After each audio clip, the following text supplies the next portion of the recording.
हिंदी सागर में आप सभी का स्वागत है। यह वीडियोस मैंने कक्षा 9 से लेकर 12 तक के बच्चों के लिए हिंदी व्याकरण और उनकी पाठ्य पुस्तकों को समाहित करके बनाए हैं। आशा करती हूँ ये आप लोगों को पसंद आएंगे। अगर आप लोगों को मेरे वीडियोस पसंद आए तो प्लीज़ मेरे चैनल को लाइक करें, सब्सक्राइब करें और शेयर करें। तो अब आप लोगों का ज़्यादा समय ना लेते हुए आज का अपना पाठ शुरू करते हैं, जो है कि भाषा व व्याकरण। तो आज का अपना जो टॉपिक है वो है भाषा व व्याकरण। इसमें अपन जानेंगे कि भाषा किसे कहते हैं, व्याकरण किसे कहते हैं, भाषा के कितने प्रकार होते हैं, इसकी क्या क्या विशेषताएं होती हैं, यह सब अपन इस वीडियो में जानेंगे। हम जानते हैं कि भाषा एक सभ्य समाज का आईना होती है। जब हम किसी व्यक्ति से मिलते हैं तो उसकी भाषा हमें प्रभावित करती है या अप्रभावित करती है, यह देखकर अगर किसी व्यक्ति की भाषा सभ्य होगी तो हम अपने आप ये सोचते हैं कि ये किसी सभ्य परिवार से या सभ्य समाज से है। लेकिन अगर वही व्यक्ति किसी अशिष्ट भाषा का प्रयोग करता है तो हम उसके बारे में गलत धारणाएं बना लेते हैं। भाषा जो है वो हमारा एक माध्यम है हमारी संस्कृति, परंपराएं, ज्ञान विज्ञान इन सब को जानने का। अगर भाषा ना होती तो व्यक्ति में भावनाएं तो होती, लेकिन उन भावनाओं को व्यक्त करने का जो माध्यम है वो उसके पास नहीं होता। तो भावनाओं को व्यक्त करने या विचारों को व्यक्त करने का जो साधन होता है वो भाषा कहलाती है। तो सर्वप्रथम देखते हैं कि भाषा जो शब्द है वो कहाँ से आया है। भाषा जो शब्द है वो संस्कृत की भाष धातु से बना है। धातु जो है वो शब्द का मूल रूप कहलाती है और ये हमेशा संस्कृत में होती है। मतलब हिंदी भाषा की जो जननी है वो संस्कृत भाषा है। तो भाषा का जो मूल रूप है वो भाष धातु है। इसके बाद में हम जानते हैं कि भाषा की जो है परिभाषा क्या होती है। भाषा की परिभाषा या भाषा किसे कहते हैं, ये हम सब जानते हैं कि विचारों के आदान प्रदान के साधन को भाषा कहा जाता है। ये हमने तीसरी चौथी क्लास से पढ़ना शुरू किया है। लेकिन इस बात को आप जो विद्यार्थी 9वीं से लेकर 12वीं तक के हैं, वैसे तो उनको भाषा की परिभाषा नहीं पूछी जाती, लेकिन अगर पूछी भी जाती है तो आप भाषा की परिभाषा को संप्रेषण के साधन, आप अपने शब्दकोश को बढ़ाइए ताकि आपकी लेखन जो शैली है वो ज़्यादा अच्छी और प्रभावशाली बन सकती है। जब आप समानार्थी शब्दों का प्रयोग करते हैं तो आपकी लेखन शैली जो है वो विकसित होती है और उससे आपका जो लेखन है वो प्रभावी होता है। इसलिए आप अपने शब्दकोश को बढ़ाइए, समानार्थी शब्द देखिए जिनसे कि आपका लेखन कौशल विकसित हो। तो संप्रेषण के साधन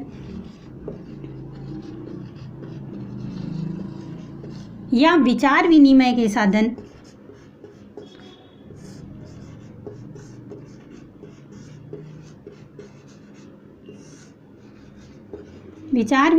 साधन भाषा कहलाते हैं। ये हमने जाना, ये थी भाषा की परिभाषा, यानी संप्रेषण के साधन या विचार विनिमय के जो साधन होते हैं वो भाषा कहलाते हैं। इसका एक उदाहरण अपन देखते हैं कि एक व्यक्ति है ए और एक व्यक्ति है ब। ए के मन में जो विचार चल रहे हैं वो जब तक विचार ही रहते हैं, जब तक कि वो इसको ब तक नहीं पहुंचा पाता। और अपने विचार इस तक पहुंचाने के लिए वो जो साधन प्रयोग में लाता है, जो माध्यम प्रयोग में लाता है, वो सारे माध्यम भाषा कहलाते हैं। अब वो माध्यम कुछ भी हो सकते हैं, चाहे वो लिख कर भेजता है, चाहे वो बोल कर बताता है। तो जो भाषण हैं, जो सभाएं हैं, ये सब विचार विनिमय के साधन हैं। ये जो साधन विचारों का आदान प्रदान करने का जो साधन है वो भाषा कहलाती है। आप अपने विचार दूसरे व्यक्ति तक जिस माध्यम से पहुंचाएंगे वो माध्यम आपकी भाषा कहलाती है। वो कोई भी माध्यम हो सकता है। जैसे यातायात के साधन होते हैं तो कोई ज़रूरी नहीं है कि आप एक ही यातायात का साधन ये उस काम में लेते हैं। सड़क मार्ग से जाते हैं, वायु मार्ग से जाते हैं, वो सब क्या है, आपको अपने गंतव्य तक पहुंचाते हैं, वो यातायात के साधन हो गए। उसी प्रकार अपने विचारों को आप अपने जब दूसरों तक पहुंचाते हैं तो वो विचार आपकी भाषा का रूप लेकर ही दूसरे के पास जा सकते हैं। ये होती है भाषा। विचारों का विनिमय करना भाषा कहलाता है। अब आते हैं भाषा के प्रकार। भाषा के प्रकार। आपकी पाठ्य पुस्तक में भाषा के 2 ही प्रकार दिए गए हैं, पहला मौखिक और दूसरा लिखित। लेकिन मुख्यतः भाषा के 3 प्रकार होते हैं। पहला होता है मौखिक,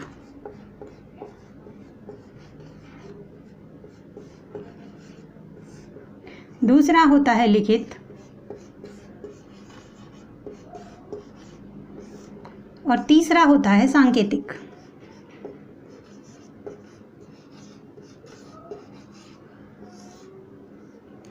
मौखिक, लिखित और सांकेतिक भाषा के मुख्यतः ये 3 प्रकार होते हैं। मौखिक मतलब आपको इसके नाम से पता चलता है जो मुंह से बोलकर बोली जा रही है, जैसे भाषण दे रहे हैं, आप किसी को पढ़ा रहे हैं, फ़ोन पे बात कर रहे हैं, ये सारे साधन मौखिक भाषा के अंतर्गत आते हैं। मतलब जो भी आप मुंह से बोलकर किसी दूसरे को बता रहे हैं वो भाषा मौखिक कहलाती है। इसको संप्रेषित करने का साधन होता है बोलना और ग्रहण करने का जो साधन होता है वो होता है सुनना। मौखिक भाषा को संप्रेषित करने का जो साधन है वो होता है बोलकर और ग्रहण करने का जो साधन है वो होता है सुनकर। किसी ने जो बात बोली, आपने उसी अर्थ में उसको ग्रहण किया, ये हो गई मौखिक भाषा। फिर होती है लिखित भाषा। जो भी आप लिखा हुआ पढ़ते हैं, चाहे वो पत्र पत्रिकाएं हैं, आपकी पाठ्य पुस्तकें हैं, समाचार पत्र है या कुछ जो भी है, जो भी लिखा हुआ है वो आप तक पहुंच रहा है, वो लिखित भाषा होती है। इसको संप्रेषित करने का साधन होता है लिखना या लिखकर और इसको ग्रहण करने का साधन होता है पढ़कर। लिखित भाषा को संप्रेषित करने का साधन होता है लिखकर और ग्रहण करने का साधन होता है पढ़कर। तीसरी आती है सांकेतिक भाषा। सांकेतिक भाषा का मतलब होता है जो आपको इशारों में समझाया जाता है, जो आपको बोलकर या लिखकर नहीं दिया जा रहा, आँखों से, हाव भाव से या हाथों के इशारे से या किसी भी इशारे के माध्यम से आप जो सीख रहे हैं, जो देख रहे हैं, जो समझ रहे हैं, वो सांकेतिक भाषा के अंतर्गत आते हैं। जैसे आपके घर में मेहमान आए, अपने घर का उदाहरण लीजिए, आपके घर में मेहमान आए, आप उस वक्त शैतानी कर रहे हैं या कुछ ऐसा कर रहे हैं जो मम्मी को नहीं पसंद आ रहा है, तो उनके सामने घर वाले आपको डांटते नहीं हैं। मम्मी की आंखों से या घर वालों की आंखों से आपको पता चल जाएगा कि वो क्या कहना चाह रहे हैं। तो वो होते हैं संकेत के माध्यम से बताना। जैसे जो दक्षिण भारतीय नृत्य होते हैं, उनमें जो नृत्यांगनाएं या जो नृत्य करने वाले होते हैं, उनके हाव भाव से हमें पता चलता है कि वो कौन सा क्या कहना चाह रहे हैं या नृत्य में क्या दिखाना चाह रहे हैं। तो वो होते हैं सांकेतिक भाषा, जो इशारों के माध्यम से आपको समझाई जाती है। अब इन तीनों भाषाओं में से एक प्रश्न और बन सकता है, जो शायद 11वीं या 12वीं के बच्चों के लिए हो सकता है, कि इन तीनों भाषाओं में, भाषा के तीनों प्रकारों में सबसे सरल प्रकार कौन सा है और सबसे कठिन प्रकार कौन सा है। भाषा के इन तीनों प्रकारों में से सबसे सरल प्रकार कौन सा है और सबसे कठिन प्रकार कौन सा होता है। तो भाषा का जो सबसे सरल प्रकार होता है, जो सबसे सरल रूप होता है, भाषा का जो सबसे सरल रूप होता है वो होता है मौखिक। क्यों? क्योंकि जैसा मैंने बोला, आपने वैसे का वैसा उसी अर्थ में उसको ग्रहण कर लिया, कोई बीच में व्यवधान नहीं आया, जो जैसा बोलता है वैसा सुनता है और उसको उसी अर्थ में ग्रहण कर लेता है। तो मौखिक भाषा होती है वो भाषा का सबसे सरल रूप होती है, जबकि कठिन रूप जो होता है वो सांकेतिक होता है। भाषा का जो कठिन रूप होता है वो होती है सांकेतिक भाषा, क्योंकि हर इशारों को समझा जाए ये ज़रूरी नहीं होता। हो सकता है उसने किसी और चीज़ का इशारा किया हो और आपने किसी और अर्थ में उसको लिया हो। तो सब भाषा का जो कठिन रूप होता है वो सांकेतिक भाषा माना जाता है, जबकि भाषा का जो सरल रूप होता है वो मौखिक भाषा माना जाता है। अब आप ऐसे बोलेंगे कि मौखिक और सांकेतिक दोनों हो गई, तो लिखित कहाँ गई? लिखित भाषा का जो लिखित रूप होता है वो सरल व कठिन दोनों होता है, सरल व कठिन दोनों माना जाता है। क्यों? आप हिंदी पढ़ सकते हैं, इंग्लिश पढ़ सकते हैं, लिख सकते हैं। अगर आपको किसी ने कुछ लिख कर दिया, आपने उसे पढ़ लिया, समझ लिया। आपने किसी को लिख कर दिया, अगर आपने किसी को लिख कर दिया और वो पढ़ लिख नहीं सकता या उसको हिंदी या अंग्रेज़ी पढ़ना नहीं आता, तो भाषा का वह रूप उसके लिए कठिन होगा। जो लोग पढ़ लिख नहीं सकते या जो किसी भाषा को उस रूप में नहीं ग्रहण कर रहे हैं, जैसे मान लीजिए आप हिंदी और इंग्लिश पढ़ सकते हैं लेकिन उर्दू नहीं पढ़ सकते, उर्दू आपको नहीं समझ में आती, किसी को भी नहीं समझ में आ रही, तो भाषा का वह रूप, आप पढ़े लिखे होने के बाद भी भाषा का वह रूप आपके लिए कठिन होगा। लेकिन जब कोई भाषा आपकी समझ में आ रही है, जब आप उसको समझ सकते हैं, जब कोई लिखित चीज़ आपके समझ में है, तो वो आपके लिए भाषा का सरल रूप होगा। इसलिए लिखित रूप जो है वो सरल व कठिन दोनों श्रेणियों में आता है। ये हो गए भाषा के प्रकार। अब आती है भाषा की विशेषताएं।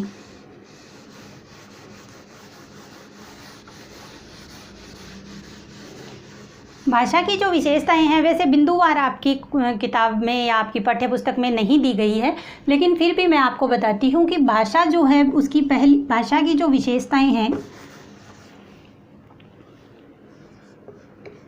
भाषा की विशेषताएं,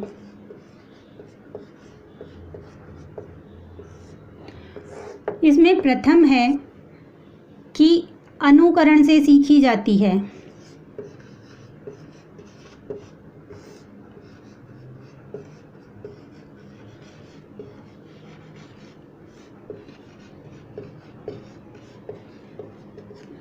अनुकरण से सीखी जाती है का मतलब ये हुआ कि आपने जैसा सुना, नवजात जो बच्चे होते हैं वो सुनकर सीखते हैं, जैसा उनके घर की भाषा बोली जाती है वो वैसा ही सीखा जाता है। हम ये सोचते हैं कि अमेरिका में अगर बच्चा पैदा हुआ है तो वो अंग्रेज़ी ही बोलना सीखेगा, ये ज़रूरी नहीं है। अगर आप उसे भारतवर्ष में ले आते हैं, अगर आप उसे किसी भी और जगह ले जाते हैं जहाँ, तो वो बच्चा विदेश की भाषा ना सीखकर उसी क्षेत्र की भाषा सीखेगा जिसमें वो पला बढ़ा है। तो भाषा हमेशा अनुकरण से सीखी जाती है, मतलब आप जैसा सुनेंगे वैसा ही बोलना सीखेंगे। दूसरा है परिवर्तनशील होती है।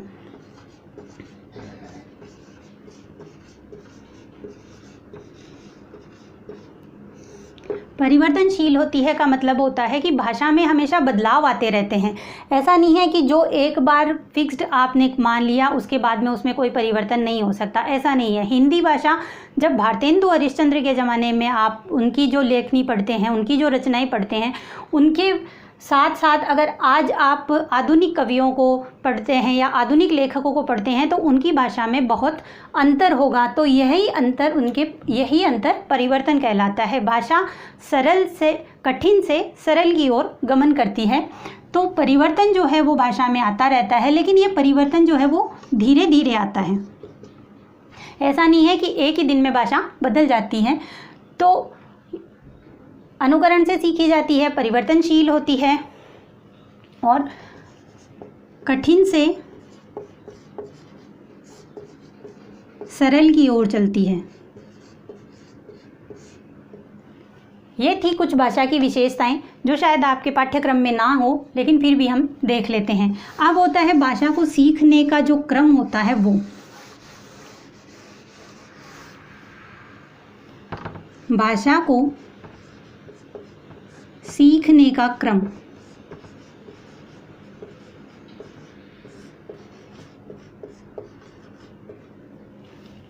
भाषा को सीखने का क्रम। भाषा हमेशा क्रमबद्ध रूप से सीखी जाती है।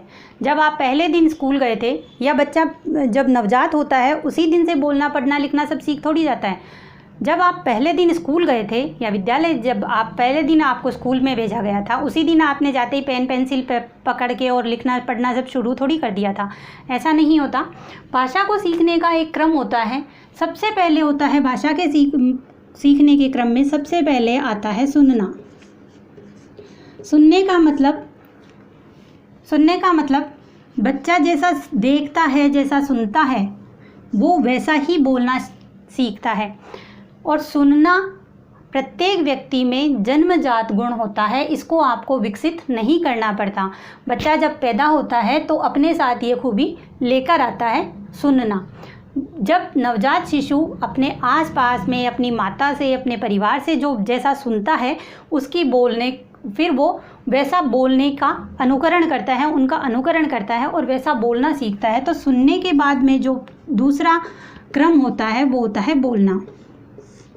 बच्चा पहले सुनना सीखता है, फिर बोलना सीखता है। जब वो बोलना सीखता है तब उसकी उम्र यही कहीं 2.5-3 साल होती है, तब उसको स्कूल में भेज दिया जाता है।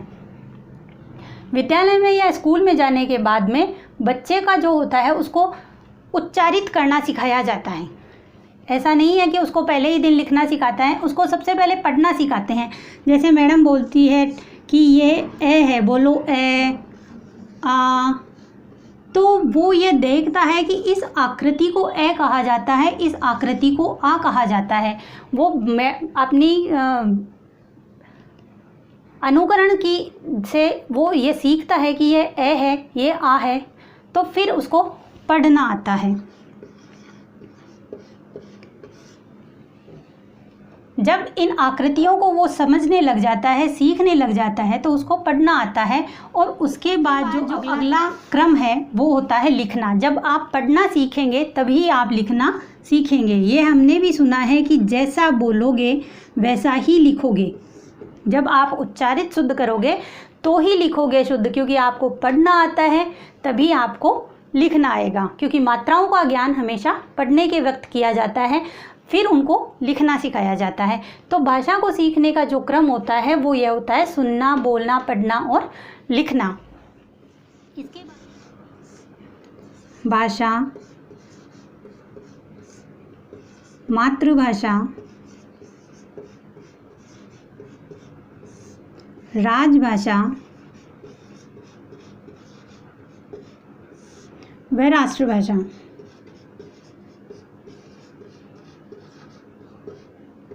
भाषा के ये 5 बताए गए हैं, जिनमें हमने भाषा को पूर्ण तरीके से पढ़ लिया, इसके प्रकार, इसकी विशेषताएं, इसको सीखने का क्रम, सब कुछ। अब आती है बोली।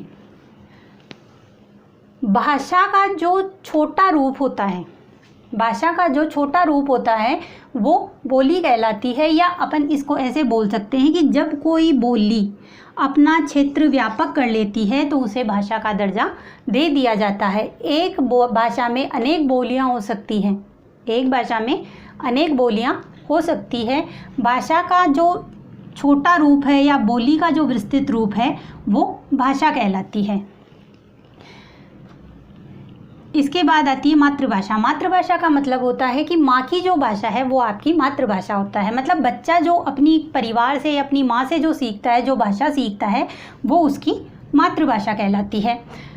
और मातृभाषा हर इंसान, हर की, सबकी हो सकता है, अलग अलग होती है। क्यों, जो जहाँ रहता है वो उसी क्षेत्र की भाषा बोलेगा, तो मातृभाषा में वो अलग अलग सबकी हो सकती है। आगे आती है राजभाषा।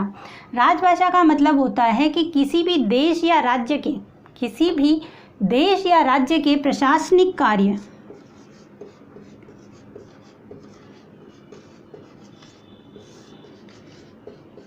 किसी भी देश या राज्य के प्रशासनिक कार्य जिस भाषा में किए जाते हैं वो उस देश की राजभाषा या उस राज्य की राजभाषा कहलाती है। और हमारी राजभाषा क्या है? हिंदी। भारत की राजभाषा क्या है? हिंदी। तो राजभाषा किसी भी राज्य या देश के प्रशासनिक कार्यों को करने की जो भाषा होती है वो वहाँ की राजभाषा कहलाती है। और भारत की राजभाषा हिंदी है। राष्ट्रभाषा का मतलब भी किसी राष्ट्र में सबसे ज़्यादा बोली जाने वाली भाषा या वहाँ की संवैधानिक जो भाषा होती है वो भाषा राष्ट्रभाषा कहलाती है। संवैधानिक भाषा जो होती है वो राष्ट्रभाषा कहलाती है। और भारत की संवैधानिक भाषा जो है वो है हिंदी। ये हो गए इसके 5 प्रकार: बोली भाषा, मातृभाषा, राष्ट्रभाषा और राजभाषा। इसके बाद आती है व्याकरण। भाषा के संबंध में अगर और कोई भी बिंदु अगर रह गया हो तो आप प्लीज़ मुझे कमेंट बॉक्स में बताएं, मैं उसका समाधान आपको बताऊंगी।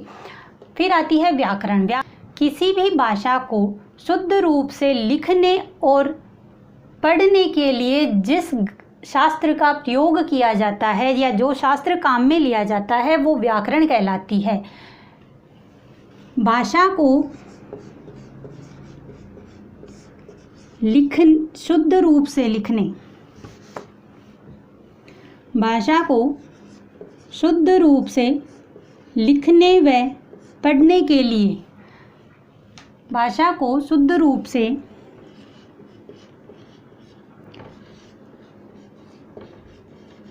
लिखने व पढ़ने के लिए जिस शास्त्र का प्रयोग किया जाता है वो, या जो शास्त्र हमें भाषा को शुद्ध रूप से लिखना और पढ़ना सिखाता है वो व्याकरण कहलाता है। व्याकरण हर भाषा के लिए उसका व्याकरण होना ज़रूरी होता है।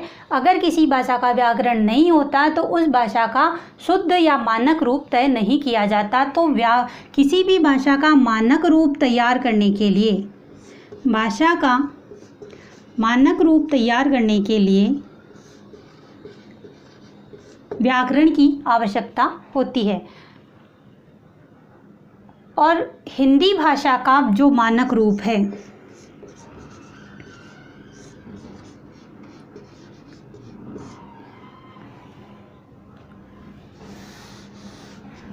भाषा का मानक रूप तैयार करने के लिए व्याकरण की ज़रूरत होती है, व्याकरण की आवश्यकता पड़ती है, जिसमें कि लिपि तैयार की जाती है।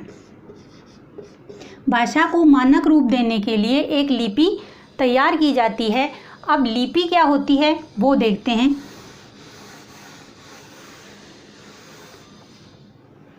ध्वनि चिन्हों को लिपि होती है, वो होती है ध्वनि चिन्हों को जब हम लिखित में लिखते हैं, जिस रूप में हम लिखते हैं, ध्वनि चिन्हों को जिस रूप में हम लिखते हैं वो हमारी लिपि कहलाती है।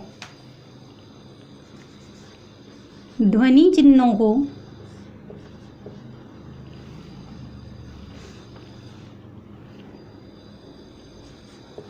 ध्वनि चिन्हों को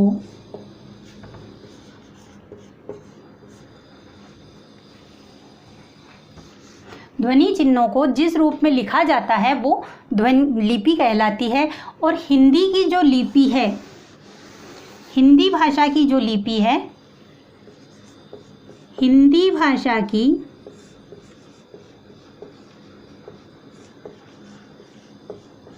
लिपि कौन सी है?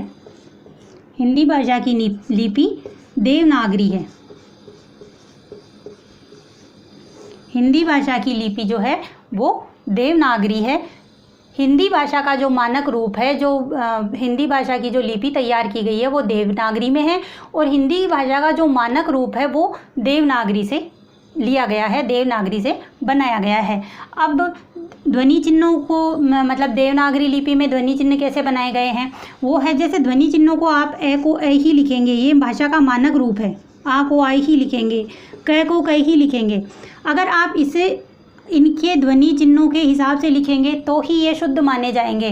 जैसे ख को मुख्य ख को ऐसे लिखा जाता है, लेकिन अगर आप ख को ऐसे लिखते हैं तो यह गलत माना जाएगा। ख का ये रूप सही माना जाता है। तो यह जो लिपि चिन्ह तैयार किए गए हैं यह भाषा का मानक रूप कहलाते हैं। हिंदी भाषा की लिपि देवनागरी है, उसी तरह संस्कृत भाषा की भी लिपि देवनागरी है। हिंदी भाषा की 18 से 22 बोलियां मान्य हैं, जिनको कि 5 भागों में बोलियां हैं।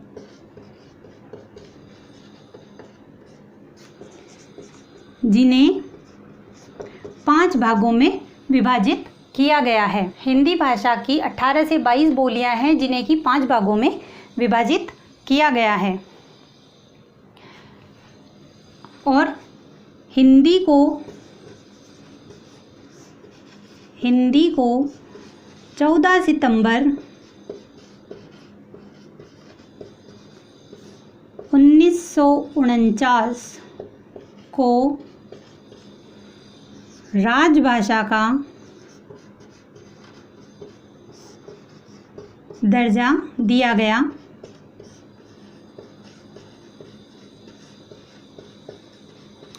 इसीलिए 14 सितंबर को हर साल हम हिंदी दिवस के रूप में मनाते हैं। तो आज हमने जाना भाषा क्या होती है, उसकी क्या क्या विशेषताएं होती है, उसको भाषा किसे कहते हैं, भाषा के क्या प्रकार होते हैं, और व्याकरण, लिपि और हिंदी भाषा। अगर इसमें कोई बिंदु छूट गया हो या आपको कोई चीज़ समझ में ना आई हो तो प्लीज़ मुझे कमेंट करके बताएं। मैं आपकी समस्या का समाधान करने की पूरी कोशिश करूंगी। अगर मेरे वीडियोज़ आपको पसंद आए हों तो प्लीज़ मेरे चैनल को लाइक करें, सब्सक्राइब करें। आज के लिए इतना ही। अगले वीडियो में फिर मिलते हैं। नमस्कार।